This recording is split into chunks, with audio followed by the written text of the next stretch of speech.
Hello, you're listening to On Israel in Al Monitor, and I'm Ben Caspit from Tel Aviv. Almost 20 years ago, during the Palestinian uprising known as the Second Intifada, Israel pioneered the use of mysterious secret weapon, unmanned aircraft, not big and noisy, but weaponized and deadly. These early drones, developed exclusively by Israel's defense industry, played a key role in targeted assassinations of Palestinian terrorists. To ensure secrecy, reports at the time claimed the targeted attacks were carried out by fighter planes or choppers. The UAVs, short for Unmanned Aerial Vehicles, were a strategic weapon making their hesitant forays in the skies. These days, they rule the battlefield and dictate the pace in most warfare arenas. Israel uses them for various missions, near and far. The Americans have developed the other sophisticated versions. The Ukrainians use them these days to destroy Russian armored columns from the air with deadly precision and effectiveness. Israel and Iran have been using various versions of UAVs, popularly known as drones, to conduct their low-intensity war in recent years. Israel's fleet is far more advanced and significantly ahead of Iran and other countries in this regard. The drones, also known as remotely piloted vehicles, RPVs, come in different forms and sizes. Combat ones designed to drop munitions on targets, so-called suicide drones, designed to explode and cause casualties and destruction, and of course, drones used to gather intelligence and conduct surveillance. To tell us more about this 21st century multi-purpose weapon and its capabilities, we've asked one of Israel's top experts to join us today. Retired Colonel Ofer Haruvi served more than 20 years more than 20 years as a pilot in the IAF, last position as the head of the UAV department. After retirement from the IAF, various senior positions in the defense industry. Since 2018, he is co-founder and chairman of FlightOps, a startup developing an operations system for drones and enabling scalable and profitable commercial applications of drones. Ofer Haruvi will be joining us right here after this short break. Hi, I'm Elizabeth Hagedorn, and I'm the State Department correspondent at Al Monitor. And I'm Joe Snell. I'm Al Monitor's video editor. Let's admit it, this past year has been difficult to stay on top of the news and sift through what's accurate and what's misleading. Let Al Monitor help you. If you care about the Middle East and North Africa, you should consider listening to Al Monitor's audio series On the Middle East with Andrew Parasalidi and Amber and Zaman, and On Israel with Ben Caspit. You can now watch our newest video podcast, Reading the Middle East with Gilles Capel. You can subscribe to these series on your favorite podcast platforms. And through a host of free daily and weekly newsletters, we offer a range of perspectives with the highest journalistic standards. You can subscribe to these newsletters at almonitor.com.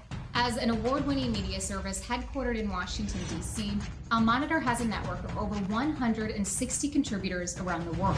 So if you haven't done so already, be sure to visit almonitor.com, where you can find all of these newsletters and podcasts along with first-class reporting and analysis.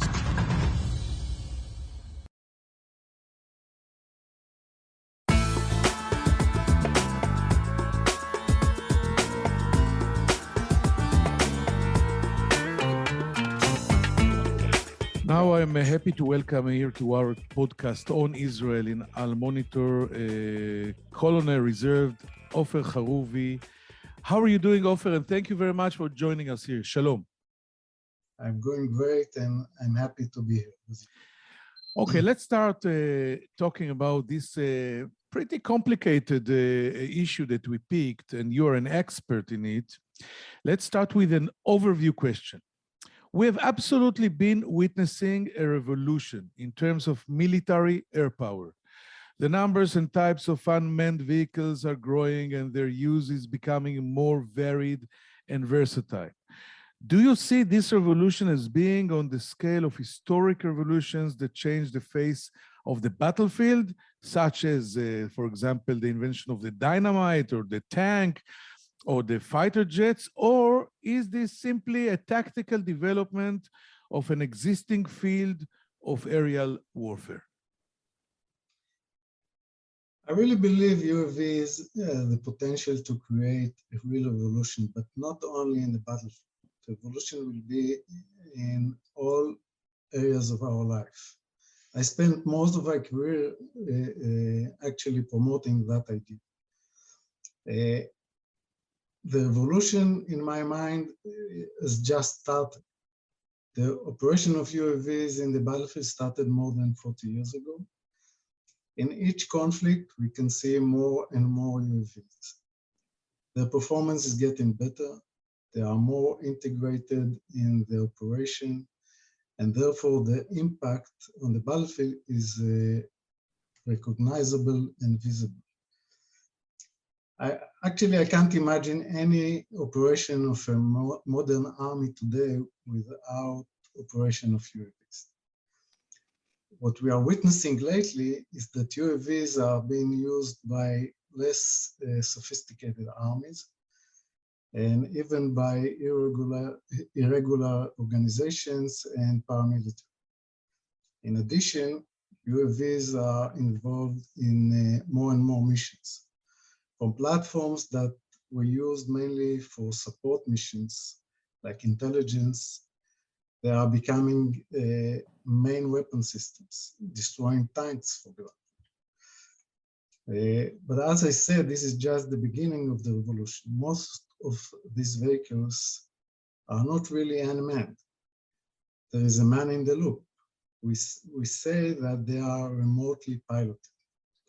The real scale of the revolution is yet to come when these vehicles will become really unmanned, autonomous robots in the air and on the ground.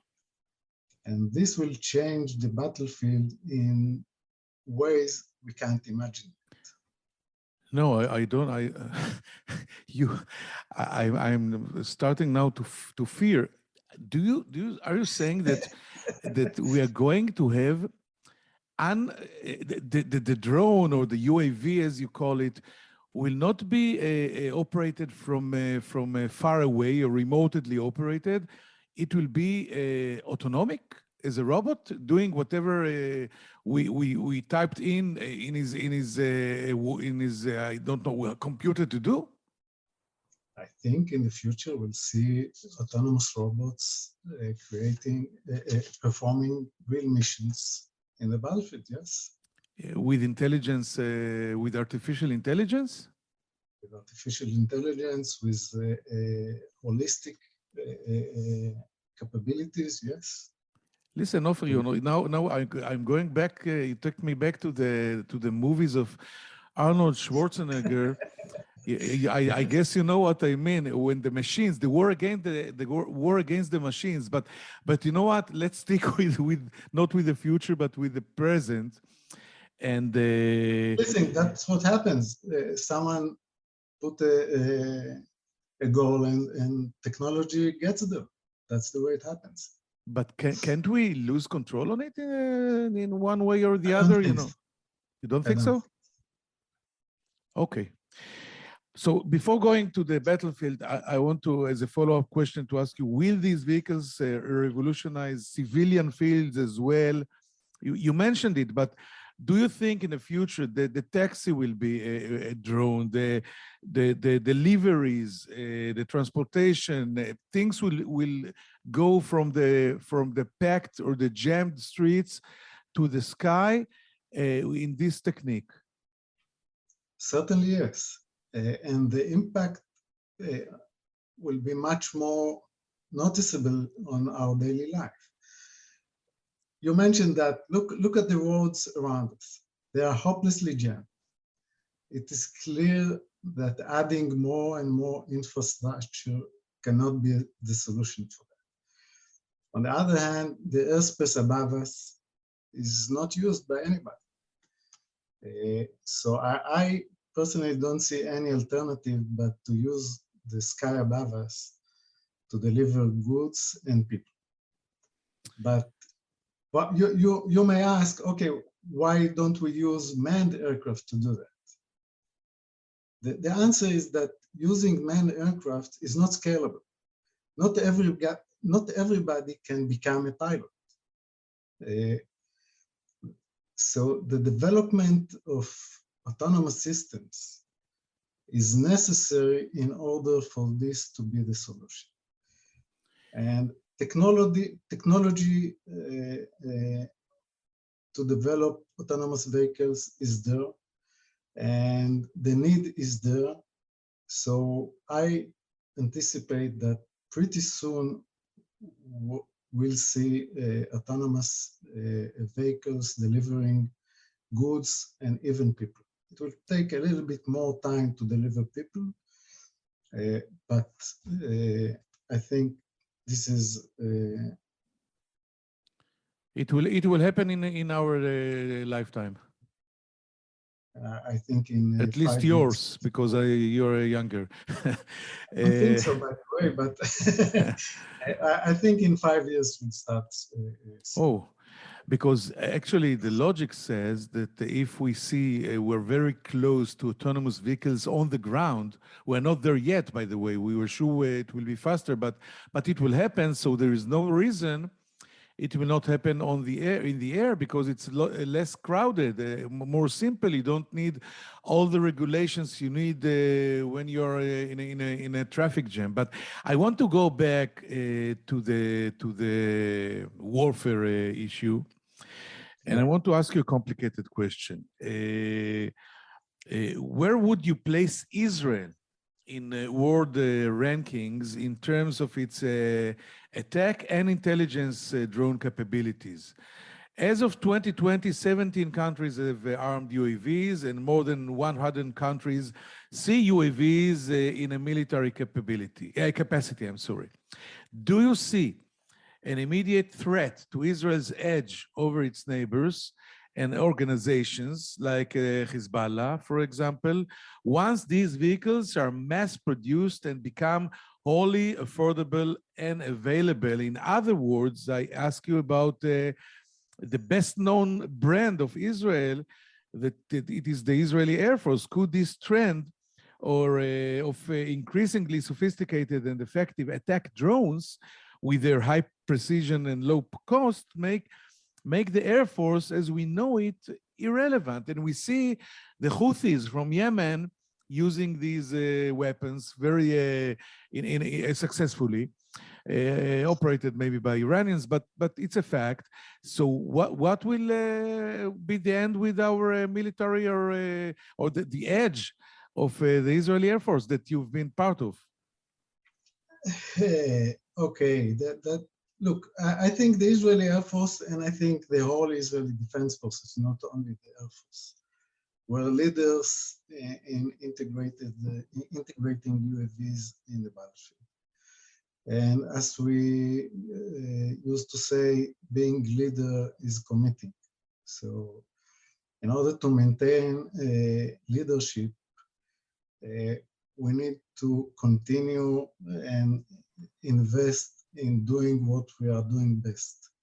And as we mentioned before, there are still yet a long way to go involving unmanned platforms in more missions, adapting new concept of operation, improving capabilities, improving autonomy. So I think what we need to do in order to maintain leadership is continue doing all of those things, and that will maintain the gap that we have from other forces.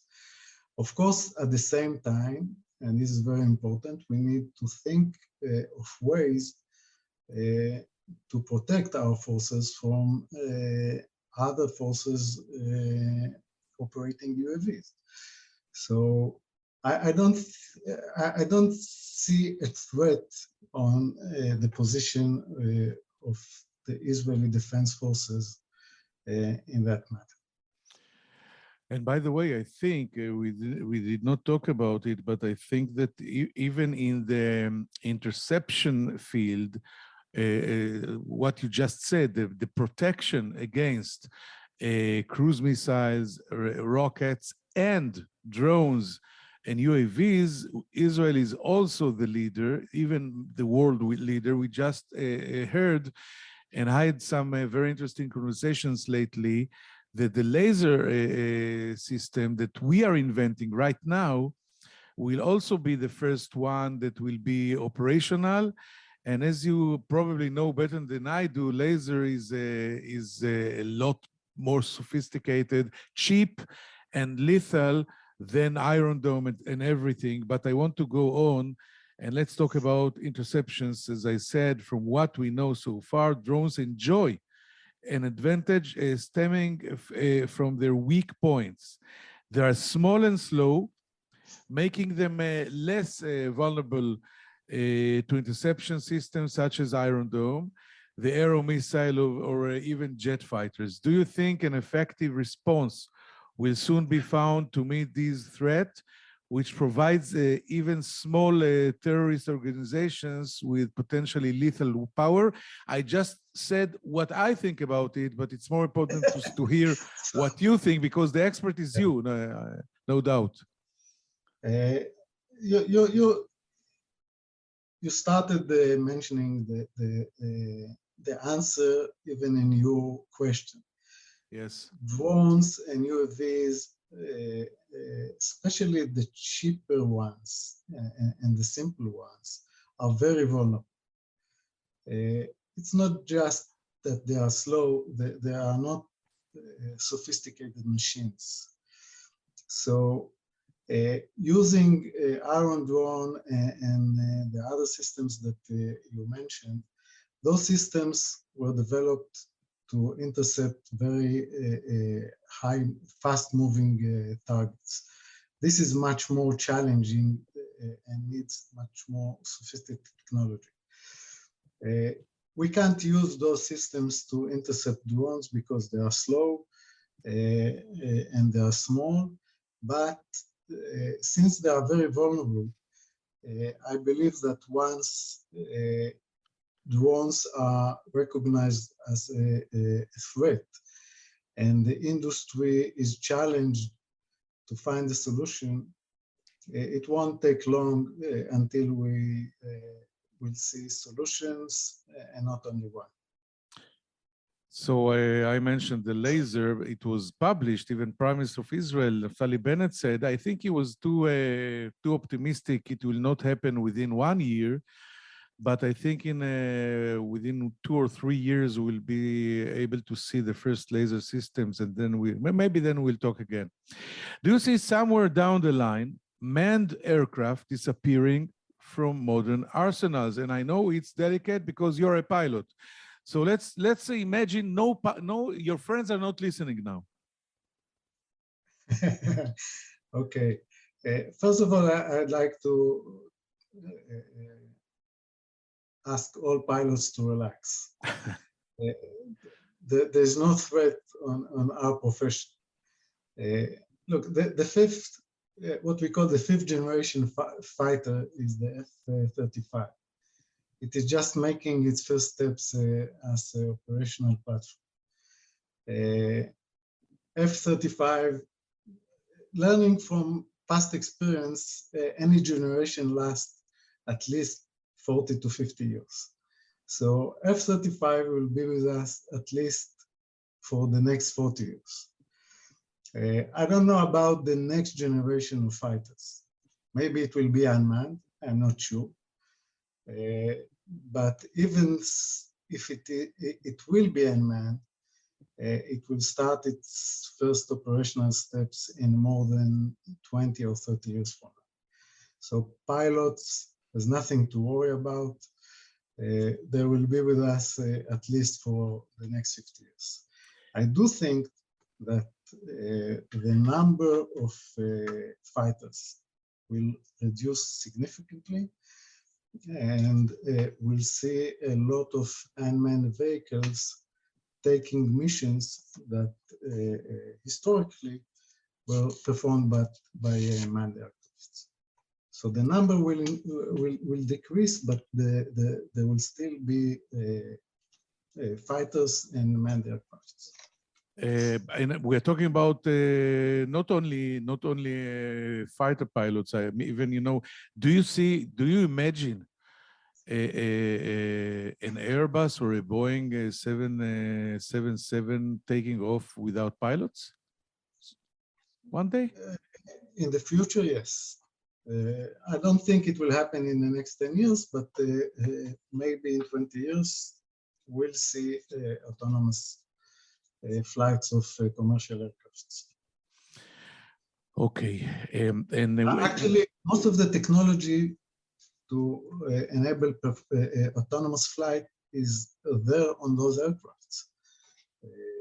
But it will take a lot of time for public acceptance, for regulation, and other issues in order to enable that. We're talking about automatic pilot for maybe 20, 30 years now. I wanted to ask you, in a futuristic scenario, with masses of drones crossing the skies to deliver everything from pizza to military intelligence, will this field require regulation to prevent crashes and collisions like we have on the ground? Actually, this is a real challenge, and that challenge is well recognized and dealt with by a lot of professionals and regulators. There is a lot of work being done in the United States, in Europe, and even in Israel to enable coordinated traffic of unmanned vehicles in the civilian airspace. In the USA, it is called UTM, Unmanned Traffic Management. In Europe, it is called USpace. Actually, Israel is taking a leading position in that subject. And in the last year, we are performing an ongoing experiment led by Alon Highways involving Ministry of Transportation, Civil Aviation Authority, the Innovation Authority, and a lot of drone companies. We are performing coordinated drone flights over different cities in Israel. I don't know if you know that. We are flying over Tel Aviv, Hadera, Beersheba, and more cities. If you are over Oda Sharon, please wave the wings and I will answer you. Okay, I'll try to do that. I think this is the most advanced experiment in the world performing coordinated drone flights over urban area, and it's positioned the Israeli industry in the front of doing that. What role do you think? I want to now to ask you one or two relevant and actual questions, and I want to ask you, what role do you think these drones or UAVs or unmanned vehicles are playing in the war in Ukraine? Could they be a game changer in this type of war in which a relatively small army with limited capabilities is to contend with a major power and a line of 64 kilometers of heavy armored vehicles of the Russians? And we see, and I'm sure you see more than I do, the videos that small drones, probably from Turkey, are stopping the superpower like Russia. Yeah. I think in Ukraine, both sides are operating. If we focus on the Ukraine side, they are operating, as you mentioned, Turkish drone with surveillance and attack capabilities. I'm very impressed from their accomplishments. From what? I didn't hear it. I'm very impressed with their accomplishments. Okay. It's very impressive, and I see this as part of the trend that we already talked about, to integrate UAVs in the battlefield by any army in the world today. You are asking me if this is something that we need to learn something from. I think the main thing is what we mentioned about how to defend your forces, because this is amazing that the Russians are doing nothing to defend the forces from operation of UAVs by the Ukraine side. And I think this is the main lesson we need to learn from that. I don't think that you can imagine the next generation battlefield without having any means of defense from UAVs. It's actually amazing that the Russians are not ready and not prepared for this. They caught by surprise, and they have no answer to these drones. But finally, I want to ask you, Ofer Haruvi, Israel is a serious competition these days in this field. The Chinese, the Iranians, the Turks are all developing such craft, and some of them are less bound by export regulations and controls. Could this affect Israel with which places strict export controls on its weapons sales? Does this competition endanger Israel's edge? After all, the Iranians have proven highly skilled at using attack UAVs, crippling Saudi oil installations, and even sending drones last month to explode over Israel. Luckily, they were intercepted in time. Look, the Israeli UAV industry was a market leader, and its strength is important to maintain the IDF superiority. In the past few years, as you mentioned, we see that a lot of countries, they are not only developing UAVs, they are defining the UAV industry as a growth engine for the economy. And they are developing all types of UAVs. So the lack of export control on their side and a very strict export control on the Israeli industry put the industry in an impossible situation, I think. One can understand the need to restrict distribution of sophisticated technologies and to avoid it from being used by undesired forces. But once those restrictions are imposed only on the Israeli industry, they have no effect, and it is just weakening the Israeli industry competence. Add to that what we have said on the commercial use of drones. Those restrictions are limiting the capability of the Israeli drone industry to fulfill its potential in the commercial market as well. So I think we need to reconsider. I guess the people that are relevant will reconsider, but it was very interesting. And for me, and I think for our listeners as well, Colonel retired Ofer Haruvi, thank you very much for this conversation. Thank you very much, and shalom.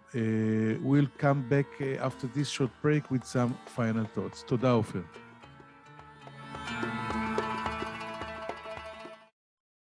Hello, I'm Gilles Kepel, professor at Sciences Po and Normal Sup in Paris, and author of a number of books and articles on the Middle East. Through my new podcast, Reading the Middle East, on the award-winning media service Al-Monitor, we will take a deep dive into the trends in the region with the authors and thought leaders who are shaping how we think about the Middle East. Reading the Middle East will be a fantastic addition to Al-Monitor's outstanding podcast lineup, including On the Middle East with Andrew Paraziliti and Amber Zaman, and On Israel with Ben Caspit. You can subscribe on your favorite listening platforms. We look forward to your joining our conversation.